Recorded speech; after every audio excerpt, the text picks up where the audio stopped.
Angas naman ito.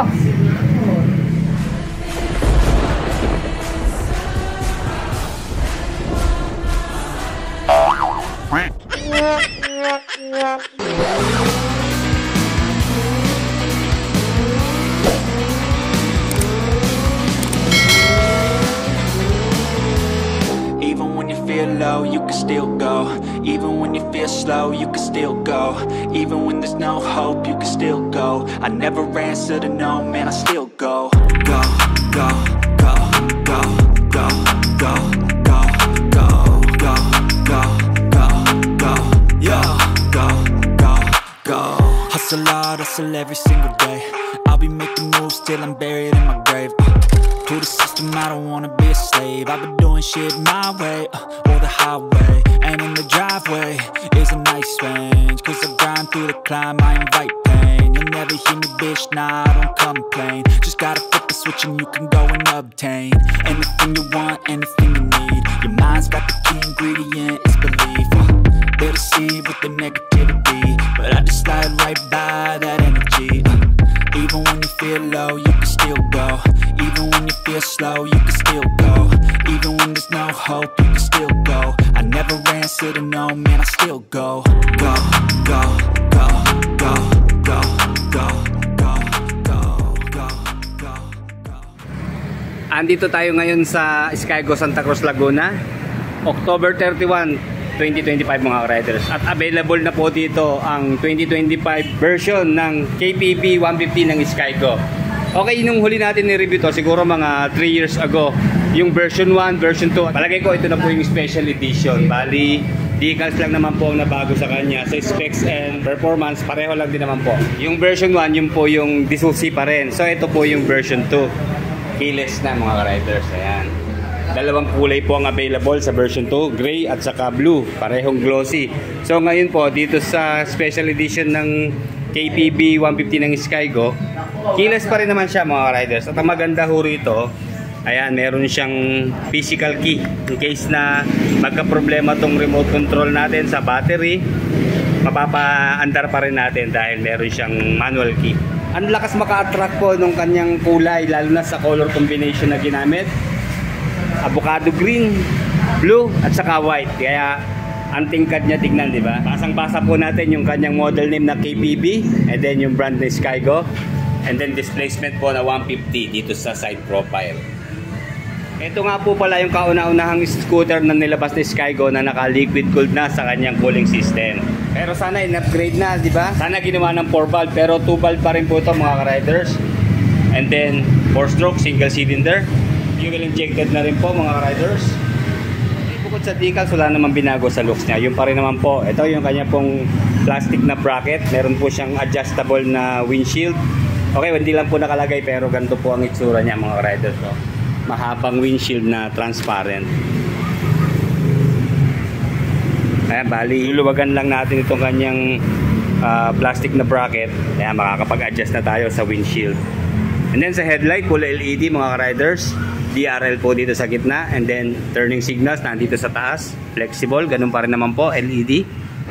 And then sa tail light dito naging split type na siya mga riders. Bali magkasama na po ang stoplight, tail light. Ayan, LED rin po yan. At ganun din po yung turning signals niya, pareho lang doon sa harap, flexible na naka-LED na rin. Okay, wala po siyang rear fender, di ba? Pero dito, ayan, meron naman siyang mudguard, kaya no problem sa talsik ng putik. Mahaba rin siya dito sa loob. Sa body design mga riders, panalo. Hindi kagaya ng ibang scooter na boring yung kanyang side bearings, di ba? Pero dito nalagyan na siya ng design na naka-carbon loading na rin, no?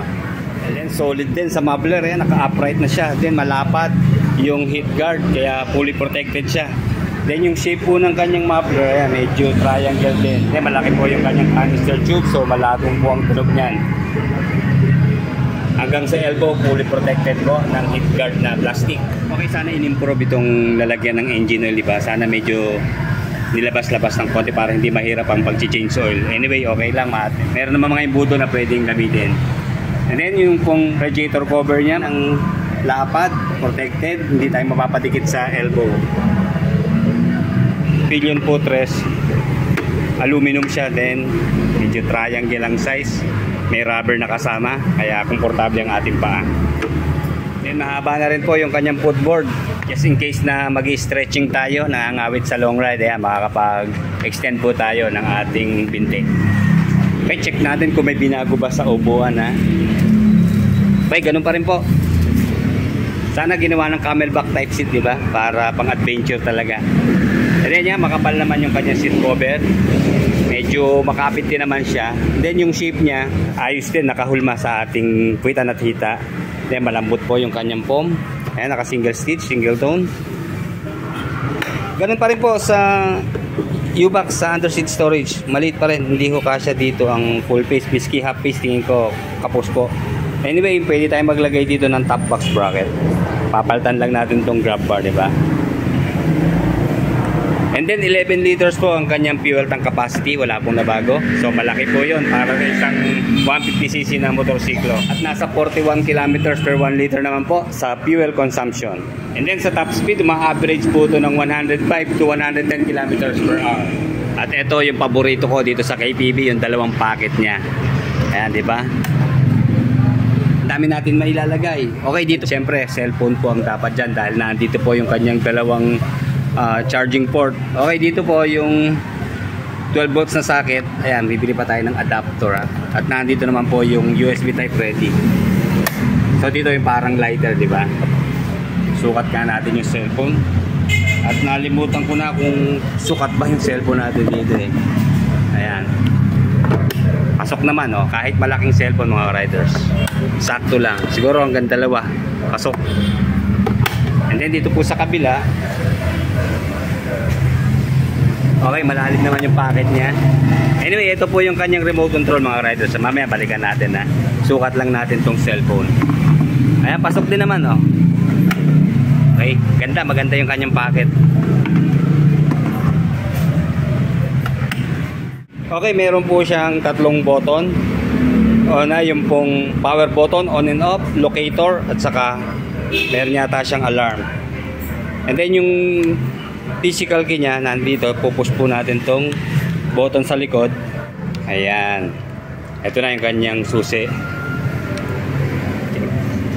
Ayan, pag in case na nagka-problema po tayo sa remote control, nalobat, ito ang gagamitin natin. Ayan, di ba? Yun lang, wala pa palang battery naka-installed. Okay, tanggalin muna natin. Nga pala, sa dry weight, ganun pa rin po, 135 kilos. Mababa lang po ang kanyang seat height, 765 mm. At maganda po sa ground clearance, ayan, nasa 180 mm. Bago natin sukatin mga riders, ha, check ko lang yung gulong kung ganun pa rin. Okay, cordial tire po ang ginamit, siyempre tubeless. Meron po itong size na 100 by 80 by 14. Alloy na po ang kanyang mag wheels, yan, flat black lang, wala lang decals. At dito po, ha, sa braking system, ganun pa rin po, single disc na meron pong dual piston caliper. Wala po itong ABS mga riders, so kahit CBS. And then telescopic fork po ang front suspension. And then dito po sa rear brake, meron din po single disc na meron pong single piston caliper. And then speed sensor po yung nakikita nyo, hindi po yan ABS, ha. At ang size po ng gulong dito sa rear, 120 by 70 by 14. And then panalo po sa rear suspension. Ayan, naka-monoshock po di sa right side siya lamang. Then ang taba po ng kanyang rear suspension. Ayan, meron siyang coil spring na pula. Wala rin po siyang kickstarter mga riders. And then meron pong kill switch sensor, yung kanyang side stand.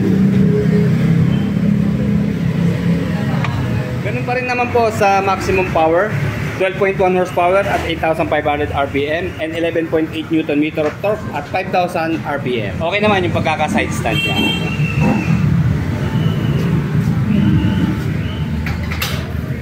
Okay. Okay, magiging komportable po kayo dito sa lahat po ng mga adventure scooter na naupuan natin. Tama-tama lang sa height natin to. Kahit siguro 5'6", kasi dito malaking bagay talaga kapag mababa po ang seat height kahit mataas ang ground clearance. Kasi dapat po talaga kapag adventure scooter tayo, mataas ang ground clearance, hindi yung mababa. Para in case na mapadaan tayo sa baha, safe pa rin ang ating makina. Nakakalapat yung dalawa natin pa. Komportable tayo dito mga riders. Then naka-upright po yung kanyang manibela. Maganda po yung kanyang naked handlebar, although flat black lang siya. Alloy naman mga riders. And then dito po sa handle post, solid din, no? Sana nilagyan na ng pangalan ng Skygo, di ba? Na pala, full digital po ang kanyang instrument panel mga riders, ha. Pero ano lang siya, makitid lang, mahaba, ayan, rectangular. Unahin na nating sukatan yung ating paa, ayan. Sa kanya pong footboard, tamang-tama lang yung ating sapatos. Hindi pa mag-i-extend tayo, yun lang, aatras tayo ng konti para makapag-stretching. Medyo kapos pa po pero ayos na rin sa mga hindi mahaba ang binte. Ayan, tamang-tama po sa inyo to. Then sa turning radius, okay, tamang-tama lang po ang distansya sa ating hita, kahit meron siyang bar end, hindi aabot sa ating hita kahit medyo bumuka tayo hanggang dito sa kabila.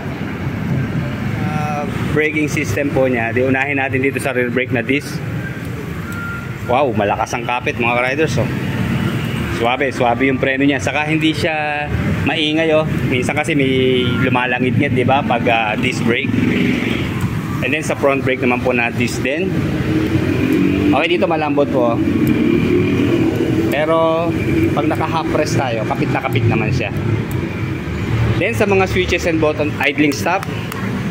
Then meron pong switch on and off yung DRL at saka headlight. Electric starter, push button.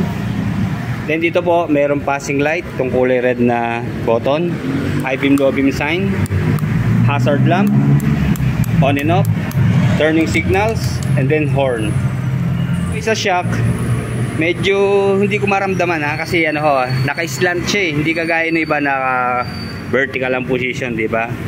So ito, masusubukan natin to sigurado sa mga lubak-lubak. Pero okay din naman, ayan. Sumasama naman siya. Hindi lang talaga kasing lambot ng mga ine-expect natin, ha. Pero sumusunod naman siya.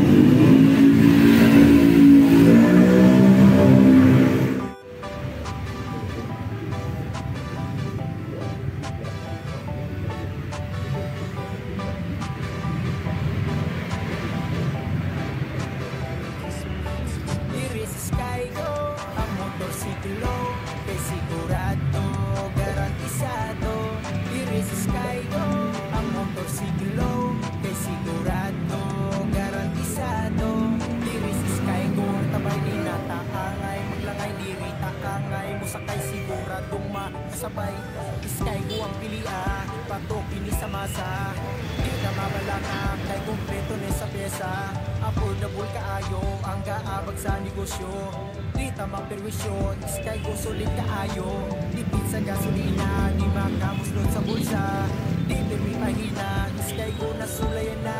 Si Skygo, ang motorsiklo, kay sigurado, garantisado. Diri si Skygo, ang motorsiklo, kay sigurado, garantisado. Kung sa pag-imong ihulat pinig kay puso, muhunat basta Skygo. Ang katangko sa mga musikal, nindot ka ayo drivean, pwede siya ipag-hits, nindot ka ayo sakyan.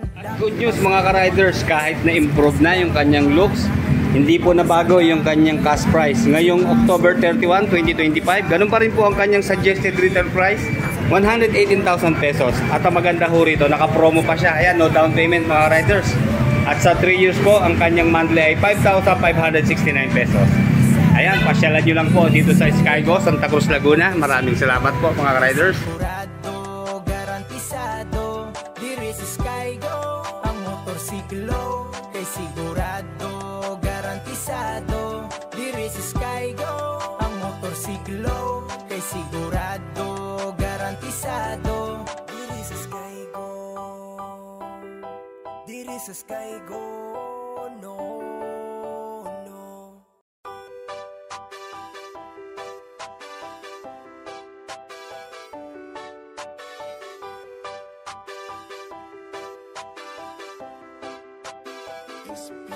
Diri si Skygo, ang motorsiklo, kay sigurado, garantisado. Diri si Skygo, ang motorsiklo, kay sigurado, garantisado. Diri si Skygo, natabay di nataangay, maglangay diri taangay, musakay siguradong makasabay.